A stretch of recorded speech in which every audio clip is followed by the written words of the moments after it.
La team, il y a des informations, quand vous les avez, vous devez les informer, vous devez les partager, vous devez communiquer. Parce que ceci peut vous arriver. Le prophète Eli Penda a porté disparu. Et donc, ses proches ne savent pas si c'est un enlèvement ou si c'est un assassinat. Qu'est-ce qui lui est véritablement arrivé? Aujourd'hui, il faut dire que personne ne peut le dire. Le 31, il était, il était attendu par ses fidèles parce qu'il devait il devait donner un discours de fin d'année. Et vous connaissez, le prophète Eli Penda a l'habitude de faire des prophéties. Et le plus souvent, ces prophéties sont contre les hommes du gouvernement. Et c'est une surprise pour beaucoup d'amateurs de la politique ivoirienne. Mais pour ceux qui ont l'habitude de suivre cette politique, je pense qu'ils ont fini par comprendre les faits de ce régime, leur façon de procéder quand ils sont pas contents de vous.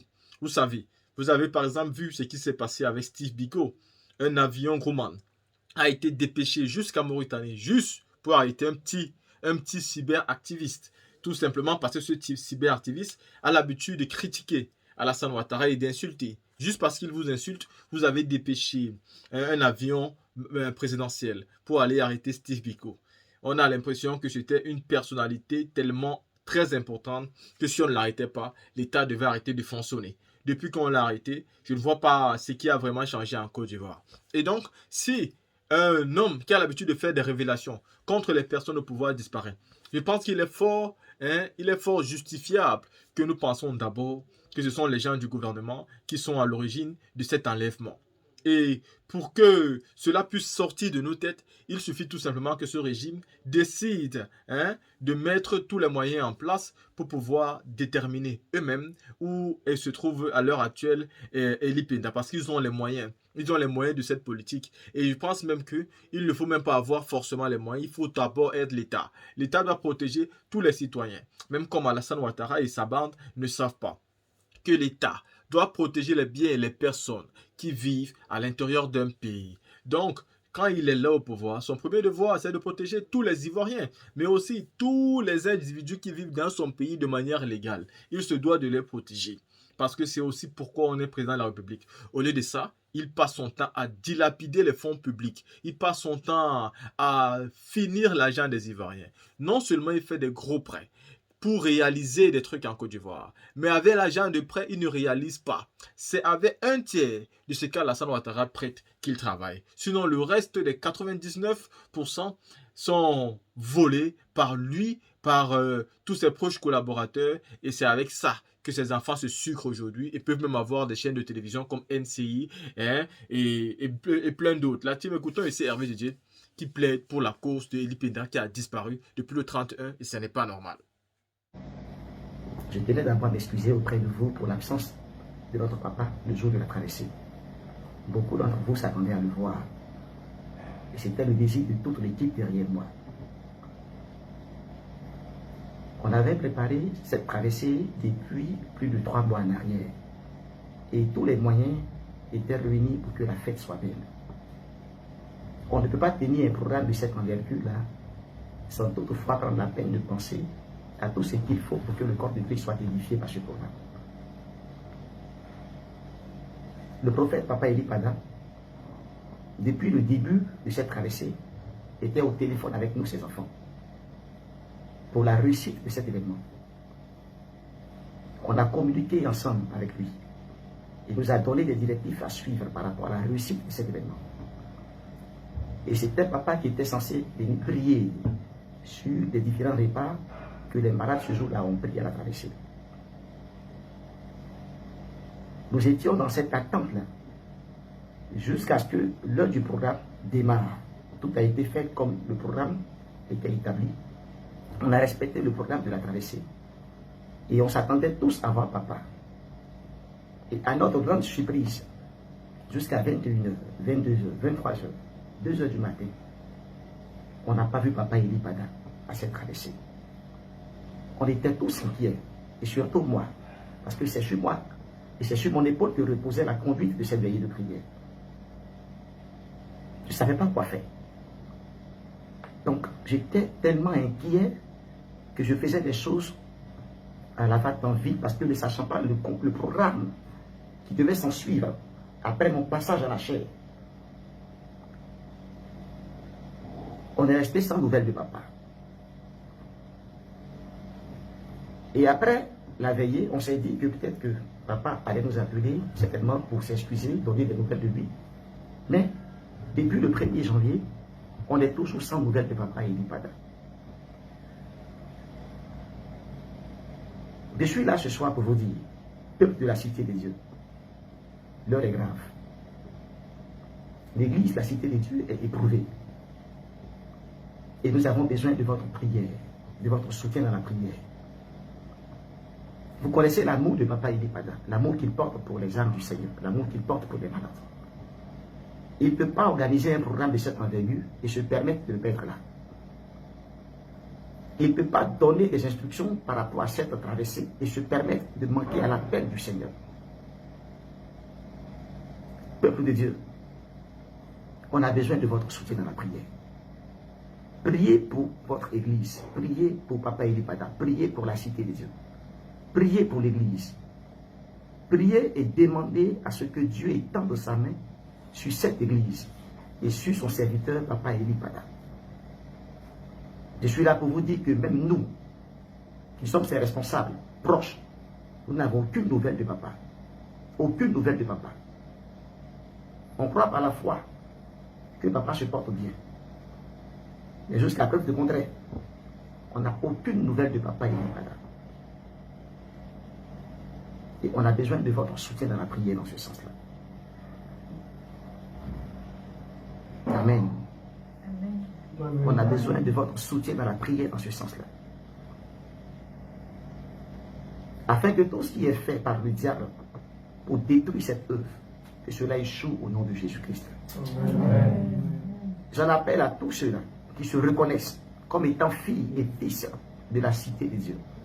Vous qui avez fait de la cité de Dieu votre demeure, et vous qui avez trouvé en papa Eli Pada un père, un mentor, un conseiller, quelqu'un en qui Dieu parle, vous qui avez reconnu la voix de Dieu au travers de cet homme.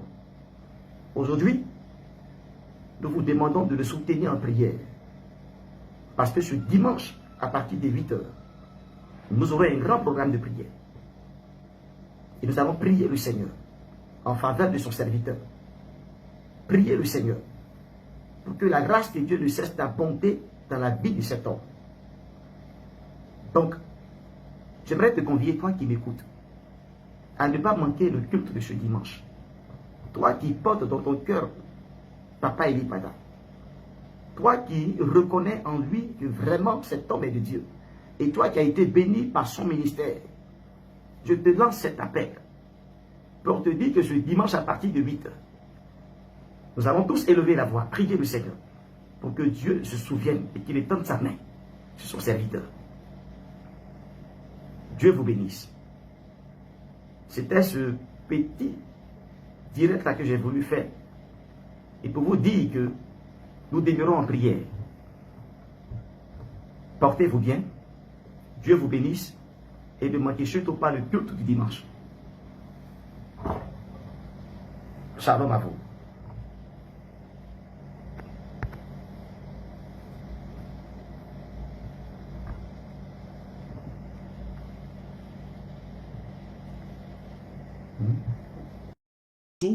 Là, actuellement, j'ai pas trop de nouvelles, mais je reviendrai dans une autre vidéo. Je vais parler de ce sujet-là 2 fois. Voilà. J'ai parlé de ce sujet 2 fois, le sujet de l'enlèvement de ce prophète. Je vais parler de ça 2 fois. Et donc, ça, c'est pour d'abord parler de ça. Et puis, la deuxième fois quand il est venu, je vous dirai exactement où ils l'ont emmené, qui l'a pris et tout. Je préfère ne pas aller plus loin que ça. Parce que je sais ce que je fais. Voilà. Donc, je ne vais pas aller plus loin que ça. Mais j'ai décidé de faire 2 vidéos. Cette vidéo pour parler de ça. Et puis, la deuxième vidéo, je viendrai vous dire exactement qui l'a enlevé, où ils l'ont emmené. Voilà. Donc, on continue. Alors, le prophète m'a écrit et j'ai posé la question si c'était vraiment le prophète Eli Pada qui m'écrivait.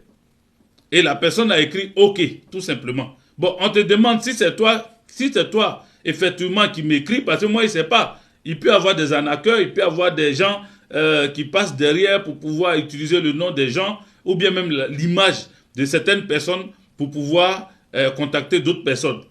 Donc moi, je pose toujours la question, et quand j'ai fini de poser la question, que ta réponse, tu me dis c'est toi, je te demande si on peut échanger sur WhatsApp, ou bien si je peux t'appeler pour voir à qui j'ai affaire, si c'est effectivement toi en vidéo. Voilà.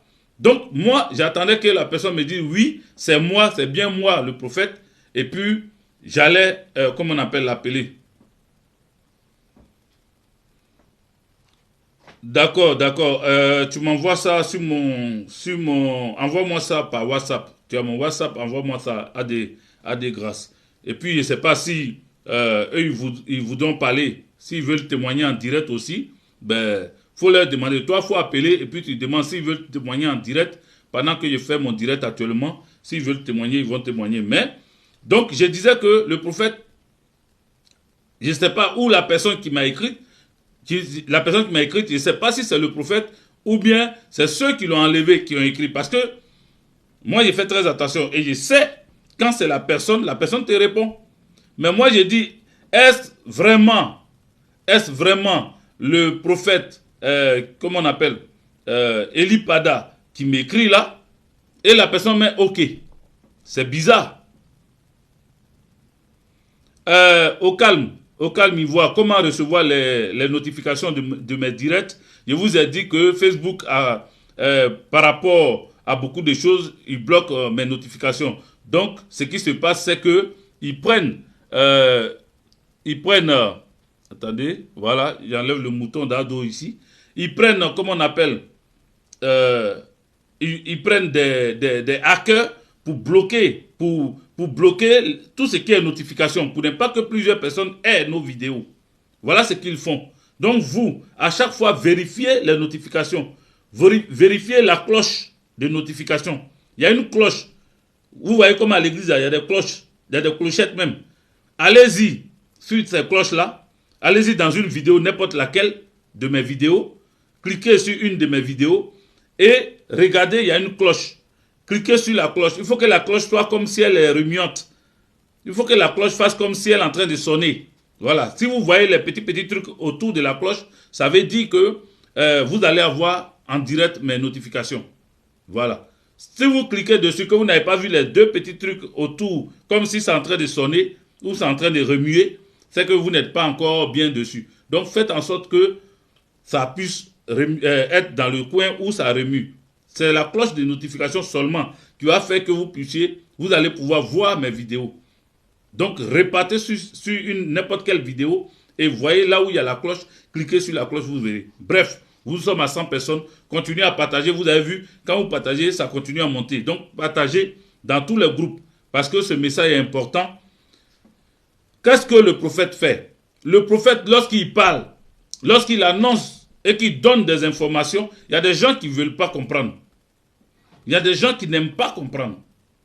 Il y a des gens qui disent qu'ils fabriquent ces informations. Or, nous autres, nous sommes chrétiens. Et on nous dit que le prophète te donne un message, il faut prendre le message. S'il a menti, c'est entre lui et son Dieu. S'il a dit la vérité aussi et que tu as négligé, c'est entre toi et ton Dieu. Là, ton sang retombe sur toi-même. Si le prophète t'a averti et que tu ne comprends pas, c'est entre toi et toi-même. Mais s'il a gardé l'avertissement sans t'informer et que quelque chose t'arrive, c'est lui le prophète qui est en tort. Vous comprenez? Donc moi, quel que soit le prophète, s'il dit quelque chose, j'y crois déjà. Quand j'ai vu le message du prophète Eli Pada, en tout cas celui qui m'a écrit, je me suis dit, parce que quand un prophète te rentre en contact avec toi, ou bien il a un message pour toi, ou bien il veut te donner quelques conseils. Donc quand j'ai vu son message, j'ai dit, Seigneur, j'espère qu'il n'a rien fait de mauvais. J'espère qu'il n'y a pas mauvaise nouvelle pour moi. J'espère que c'est une bonne nouvelle qu'il va m'annoncer. C'est ce que je me disais. Et à ma grande surprise, la réponse, quand il a dit, est-ce que c'est vraiment le prophète Eli Pada, je vois, OK. OK n'est pas une réponse. OK n'est pas une réponse. Donc ça veut dire que c'est même pas sûr que c'était lui qui m'écrivait. Donc qui m'écrivait? Est-ce ceux qui l'ont enlevé?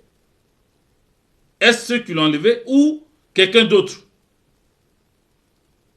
Voilà. Donc si c'est quelqu'un d'autre, OK. Mais si c'est ceux qui l'ont enlevé, en tout cas, qu'ils sachent qu'ils ne vont pas obtenir quelque chose de moi parce que lui et moi, on n'a jamais échangé. Voilà. Lui et moi, on n'a jamais échangé parce que eux, quand ils voient quelqu'un échanger avec moi, ils pensent que je suis en train de préparer, comme j'ai dit, Alassane Draman Ouattara va tomber, comment on appelle, ils vont là, on va le chasser du pouvoir et tout. Eux, ils s'imaginent en même temps que c'est un coup qu'on est en train de préparer les plans communs. De toute façon, eux, ils préparaient les plans communs. Eux, ils préparaient les coups contre le président Laurent Gbagbo en Côte d'Ivoire. Ils pensent que c'est comme ça, nous, on prépare des choses. Donc, dès que tu causes avec quelqu'un, ils viennent fouiner, ils viennent enquêter, ils viennent chercher. Mais il n'y a rien, mon frère. On n'a jamais échangé, lui et moi. Et moi, quand lui m'écrit là, mon cœur coupe parce que je me dis, ou bien il m'apporte bonne nouvelle, ou bien il m'apporte mauvaise nouvelle. Parce que les prophètes, c'est comme ça, c'est Dieu qui les informe. Et si c'est bon pour toi, il te dit. C'est mauvais pour toi, il te dit. Donc moi, je néglige jamais les prophéties ou les messages des prophètes. Voilà. Si quelqu'un se fait appeler prophète, si c'est un faux prophète, oh, c'est un bon prophète, oh, c'est prophète quoi, oh, moi je prends seulement. Voilà. Donc, nous allons écouter, partager, continuer à mettre des cœurs. Parce qu'après ça, je vais parler du Mali. Voilà. Et du Burkina Faso. Donc, on va rentrer dans l'international tout à l'heure. Et je vais parler aussi de mon parti, le PPACI, tout à l'heure. Donc, on aura de quoi dire, asseyez-vous tranquillement, et puis allons-y. Voilà. Il est 12h50, je ne sais pas déjà combien de minutes il est fait. Maintenant, là, je suis trop long. 13 minutes. OK. Vite, allons vite.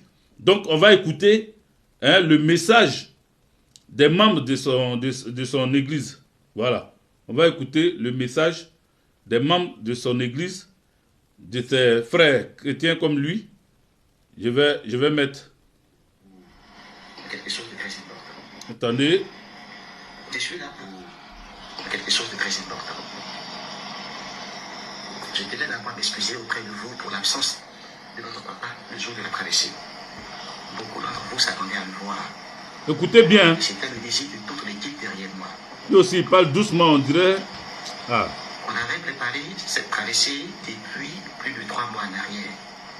Et tous les moyens étaient réunis pour que la fête soit belle. On ne peut pas tenir un programme de cette envergure-là sans toutefois prendre la peine de penser à tout ce qu'il faut pour que le corps de Christ soit édifié par ce programme. Le prophète Papa Eli Pada, depuis le début de cette traversée, était au téléphone avec nous, ses enfants, pour la réussite de cet événement. On a communiqué ensemble avec lui. Il nous a donné des directives à suivre par rapport à la réussite de cet événement. Et c'était papa qui était censé venir prier sur les différents repas que les malades ce jour-là ont pris à la traversée. Nous étions dans cette attente-là, jusqu'à ce que l'heure du programme démarre. Tout a été fait comme le programme était établi. On a respecté le programme de la traversée. Et on s'attendait tous à voir papa. Et à notre grande surprise, jusqu'à 21h, 22h, 23h, 2h du matin, on n'a pas vu papa Eli Pada à cette traversée. On était tous inquiets, et surtout moi, parce que c'est sur moi, et c'est sur mon épaule que reposait la conduite de cette veillée de prière. Je ne savais pas quoi faire. Donc j'étais tellement inquiet que je faisais des choses à la va-t-en-vite parce que ne sachant pas le programme qui devait s'en suivre après mon passage à la chair. On est resté sans nouvelles de papa. Et après la veillée, on s'est dit que peut-être que papa allait nous appeler, certainement pour s'excuser, donner des nouvelles de lui. Mais depuis le 1er janvier, on est toujours sans nouvelles de papa Eli Pada. Je suis là ce soir pour vous dire, peuple de la Cité des Dieux, l'heure est grave. L'église de la Cité des Dieux est éprouvée. Et nous avons besoin de votre prière, de votre soutien dans la prière. Vous connaissez l'amour de Papa Eli Pada, l'amour qu'il porte pour les âmes du Seigneur, l'amour qu'il porte pour les malades. Il ne peut pas organiser un programme de cette envergure et se permettre de le mettre là. Il ne peut pas donner des instructions par rapport à cette traversée et se permettre de manquer à l'appel du Seigneur. Peuple de Dieu, on a besoin de votre soutien dans la prière. Priez pour votre église, priez pour Papa Eli Pada, priez pour la cité de Dieu, priez pour l'église. Priez et demandez à ce que Dieu étende sa main sur cette église et sur son serviteur Papa Eli Pada. Je suis là pour vous dire que même nous, qui sommes ses responsables, proches, nous n'avons aucune nouvelle de Papa. Aucune nouvelle de Papa. On croit à la fois que Papa se porte bien. Mais jusqu'à preuve de contraire, on n'a aucune nouvelle de Papa Eli Pada. Et on a besoin de votre soutien dans la prière dans ce sens-là. Amen. On a besoin de votre soutien dans la prière dans ce sens-là. Afin que tout ce qui est fait par le diable pour détruire cette œuvre, que cela échoue au nom de Jésus-Christ. Ok. Devant le temps. Voilà. Moi, j'ai plusieurs choses à dire. Vous savez, je suis quelqu'un, quand c'est blanc, c'est blanc. Quand c'est bleu, c'est bleu. Quand c'est pas blanc, c'est pas blanc. C'est pour cela que Alassane Dramane Ouattara n'aime pas trop ma tête, parce que il estime que je dis trop de vérité, ça ne l'arrange pas. Voilà. Il n'aime pas les gens comme moi qui sommes dans la vérité et qui disons la vérité. Je voudrais que nous allons très vite. Je voudrais d'abord dire aux frères, tout à l'heure, qui a pris la parole pour informer que pendant le programme qu'ils ont tous cocoté ensemble, en tout cas c'est lui qui est le responsable du suivi de ce programme-là, de cette veillée-là, qui dit que il était en communication avec le prophète et après, ils n'ont plus eu de nouvelles. Jusqu'au 1er janvier, ils n'ont toujours pas de nouvelles.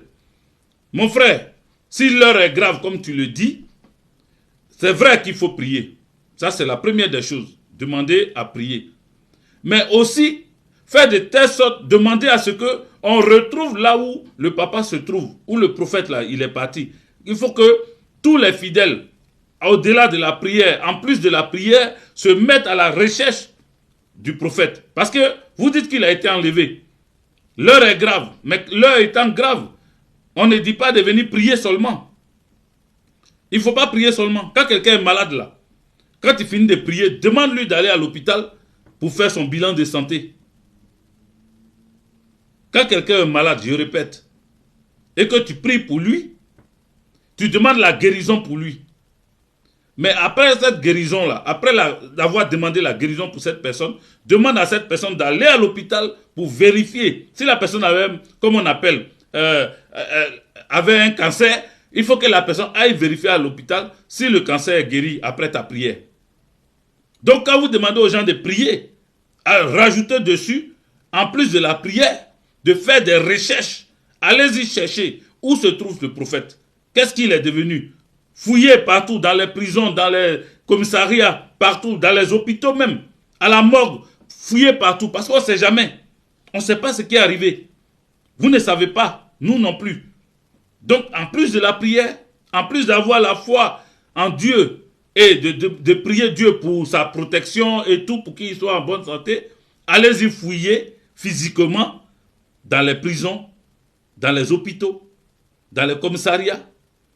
Allez-y fouiller. Donc, il faut ajouter ça. Bon, comme tu n'as pas ajouté, moi j'ajoute ça. Allez-y chercher, chers amis, partout. Allez-y chercher partout.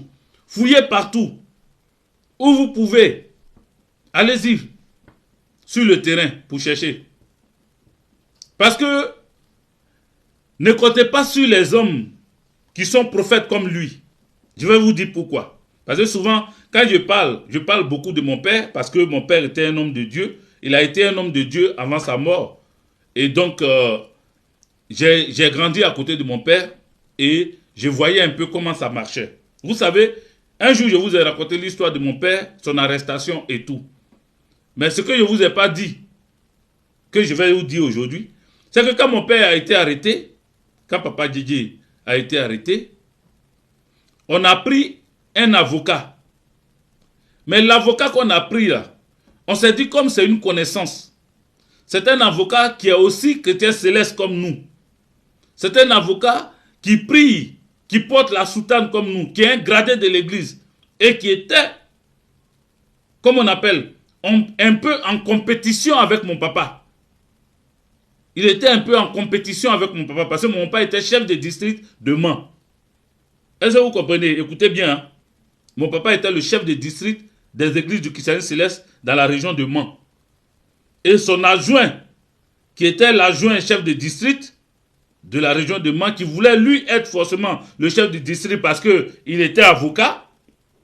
Et comme il était avocat, il se disait plus intellectuel que mon papa. Et que lui ne peut pas être l'adjoint de celui qu'il estime qui n'est pas intellectuel. Vous comprenez? Donc lui, il voulait que ça soit lui. Et comme ça n'a pas été lui,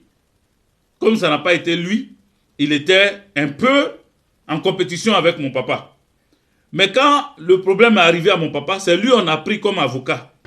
Celui qui était en compétition avec mon papa, on s'est dit, c'est un homme de Dieu. Donc il ne peut pas mettre la compétition devant. Il va s'occuper de pouvoir libérer notre papa, parce que notre papa n'était pas coupable de ce dont on l'accusait. Vous savez ce que l'avocat là a fait? Pendant plus de 6 mois, mon père était en prison là. Le gars, il venait chaque fois, quand il va à Abidjan, à la Maca, il voit mon papa, après il revient. Or, il n'arrivait même pas en prison là-bas. Quand il est trop parti, c'est pour dire oui. Quand il revient, il dit oui, votre papa il va bien. Et nous tous on crie alléluia, alléluia, votre papa il est en pleine forme. Vous restez tranquille, bientôt il va sortir de prison. On crie alléluia, Dieu merci. Regarde le gars là, quand il va à Abidjan, il ne va pas voir mon papa. Il ne va même pas à la Maca. Il ne se renseigne même pas si ce qui arrive à mon papa, s'il mange bien haut, s'il est bien, il se porte bien, il ne fait rien. Tout ce qui a sauvé mon papa en prison, c'est que quand il y a un enfant de Dieu, quand il y a un homme que Dieu a oint pour faire son travail, partout, tous les milieux ne sont, c'est-à-dire les milieux hostiles même deviennent des milieux de bénédiction pour toi. Quand ils ont déposé mon papa en prison, ils l'ont déposé là où on dépose les gens au blindé. Oh, au blindé, là, on dit si tu fais 3 jours là-bas, c'est que tu es dû. La soutane de mon papa, ils ont coupé ça au milieu. Sa soutane là, ils ont coupé jusqu'à son ventre. Ils ont coupé. Ils ont tout coupé autour comme ça, jusqu'à son ventre. Donc c'est devenu body pour lui. C'est devenu body. Et le vieux, c'est lui qui a raconté ça. Quand il est sorti là-bas, on a beaucoup rigolé de ça. C'est pour cela que j'en rigole encore. Il dit, ils ont coupé soutane là, c'est devenu body. Mais depuis sa position, quand il a fini ses 3 jours au blindé, on l'a amené maintenant dans une bonne cellule. Dans la cellule où on met les hommes politiques. Et dans cette cellule-là, il a prié, c'est-à-dire au moment où le fils du régisseur de la Maca était malade, ils ont dit, ah, il y a un gars là, les témoignages au dehors là-bas, les enfants de mon papa, ceux que mon papa a prié pour eux, tout ça, il y a un qui a dit au régisseur, ton fils est malade, mais celui qui est dans la cellule là-bas en prison, là, celui que je viens saluer là, c'est quelqu'un qui est très fort, c'est un homme de Dieu. S'il prie pour ton enfant, il va guérir. C'est comme ça qu'il appelle mon papa. Mon papa prie pour son fils et son fils guérit. Et c'est comme ça, il a mis mon papa maintenant dans une cellule à lui seul, avec un gars du corps. Mon père était seul dans sa cellule. Et comme il a prié pour le fils du régisseur qui est guéri, maintenant chaque dimanche, il priait pour des gens à la Maca là-bas. Et il y avait des miracles à la Maca. Il y avait des guérisons. Les prisonniers là, le jour que mon papa est sorti de prison, ils ont natté même natto. Ils ont fait des cadeaux pour lui. Des sacs, des choses. Ils lui ont donné plein de cadeaux. Il est sorti en prison comme s'il venait d'un voyage d'affaires. Parce qu'il a guéri beaucoup de prisonniers là-bas, dans ses prières. Mais quand je parle de son adjoint, qui était avocat, c'est pas lui qui a fait sortir mon papa.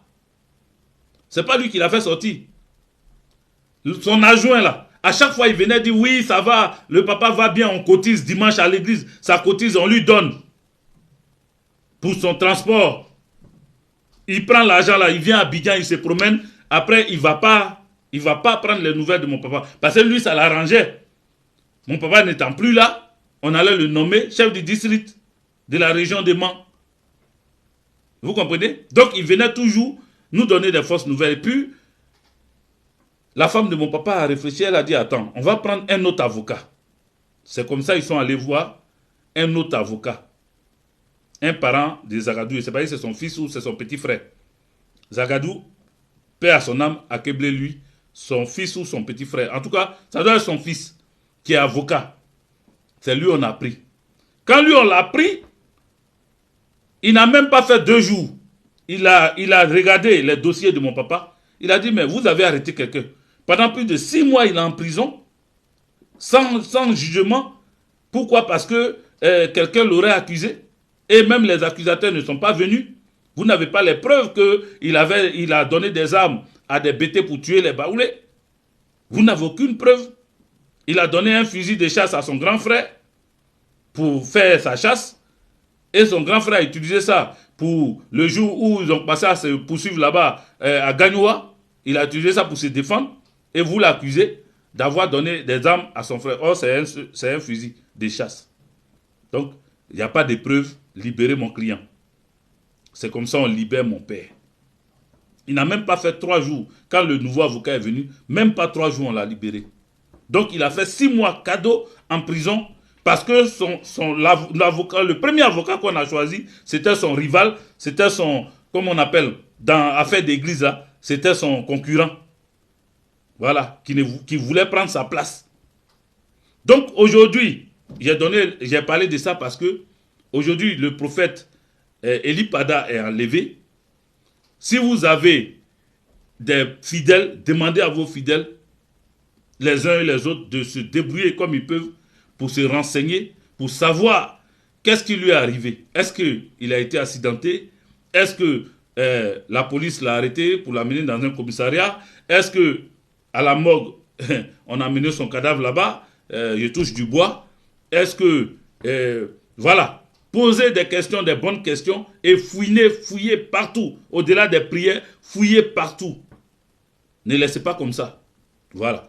Donc, voilà ce que je voulais dire sur le prophète Eli Pada. J'aimerais que vous partagiez cette vidéo. Vous êtes 130, il faut continuer à mettre des cœurs et partager. Voilà. Le roi David, Max Tebi Lago, Akissi, Jeanne Madou, soyez tous salués. Bonne arrivée à vous. Je vous ai vu arriver, mais j'étais en plein dans mon explication. Donc voilà, sur ce point-là, nous avons fait 29 minutes. J'ai assez mis du temps parce qu'il fallait que je donne toujours l'exemple de ce qui me concerne, ce que je sais. Voilà. Pour que vous puissiez mieux comprendre ce message-là. Mais je vais revenir sur cette histoire du prophète Pada, Eli Pada. Je vais revenir dessus dans une autre vidéo. Quand j'aurai toutes les informations, je reviendrai vers vous. Donc, chers amis, priez pour le prophète pour qu'on puisse le retrouver, sain et sauf surtout, et que rien ne lui arrive, ou rien ne lui soit arrivé parce que les gens, ils n'aiment pas la vérité. Voilà. Ils n'aiment pas la vérité. Quand quelqu'un dit la vérité, ils n'aiment pas ça. Or, les prophètes de maintenant, là, ils disent beaucoup de vérité. Mais il faut que les gens qui les arrêtent sachent que si quelqu'un dit qu'il est de Dieu, c'est Dieu qui l'envoie. Prends ce qu'il dit. S'il ment, Dieu va le frapper. Voilà. On a vu des gens comme toujours je le cite ce monsieur, les Makosso là. Quand je parle des hommes de Dieu, je ramène toujours Makosso parce que Makosso est la marmaille faite chair qui est au milieu de nous. Mais Makosso a fait pire. Il a fait pire, mais comme il adule le pouvoir en place, on ne l'arrête pas. Makosso, injure publique. Injure publique. Tous les jours, il insulte les gens. Il rentre dans les sexes des femmes. Il ressort derrière. Mais jamais il n'a eu une convocation. On le laisse comme ça parce que il fait leur travail. Parce qu'il réussit à faire ce qu'ils attendent de lui. À distraire l'opinion publique et internationale. Vous comprenez? Donc, lui là, il est adulé. On ne le touche pas. Mais tous ceux qui disent la vérité, quand ils disent le pouvoir d'Alassane Draman Ouattara fait ceci, ou bien sera comme ça, tout de suite, on envoie des policiers pour aller les arrêter. Tout de suite, on envoie des gendarmes pour aller les arrêter. Pourquoi vous faites ça? Pourquoi vous faites ça? Vous voyez, c'est pour ça qu'on dit votre pouvoir va tomber. Parce que un pouvoir qui s'apprend aux hommes de Dieu, ce pouvoir-là ne peut pas prospérer. Je répète, un pouvoir qui s'en prend aux hommes de Dieu, là, ce pouvoir ne peut jamais prospérer. Tant que vous allez humilier les hommes de Dieu en les arrêtant publiquement, en les foutant dans les prisons, tant que vous allez faire ça, vous n'allez jamais prospérer. Et la colère de Dieu est lente, très lente. Mais le jour où ça se déclenche sur vous, vous-même vous allez penser que vous avez été maudit depuis votre naissance. La colère de Dieu là, elle est très lente. On dit Dieu, il est lent en colère, mais riche en bonté. Lent en colère, mais riche en bonté. Pour le moment, il vous laisse faire ce que vous faites là. La bonté de l'Éternel est là. Vous vous amusez avec, vous rigolez, vous jouez, vous vivez. Il n'y a rien qui vous arrive. C'est pour ça que les Makoso là, ils continuent de prendre le nom de Dieu pour faire leurs bêtises et puis ils sont encore là. Lent en colère, riche en beauté. La beauté de Dieu est tellement étendue que tous ces vagabonds-là, ils ont toujours la grâce, ils font ce qu'ils veulent.